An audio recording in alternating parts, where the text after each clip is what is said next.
കുംഭമേളയുടെ ഓരോ ചക്രവും ഗ്രഹങ്ങളുടെയും നക്ഷത്ര രാശികളുടെയും സ്ഥാനത്തെ ആശ്രയിച്ചാണ് തീരുമാനിക്കുന്നത്. ഈ മഹാമേളയുടെ ഏറ്റവും വലിയ പ്രത്യേകത ഇന്ത്യയിലെ ഏറ്റവും വലിയ സന്യാസ സമൂഹങ്ങളിൽ ഒന്നായ ജുന അഖാരയാണ് നേതൃത്വം നൽകുന്നത് എന്നാണ്.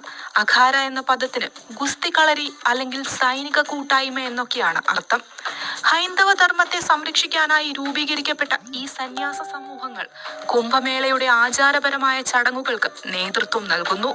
തൃശൂരിൽ നിന്നുള്ള ഒരു മുൻ SFI നേതാവ് രാജ്യത്തെ ഏറ്റവും വലിയ സന്യാസ സമൂഹമായ ജുന അഖാരയിലെ മഹാമണ്ഡലേശ്വർ പദവിയിലേക്ക് എത്തുക എന്നത് അത്യപൂർവമായ ഒരു നേട്ടമാണ്.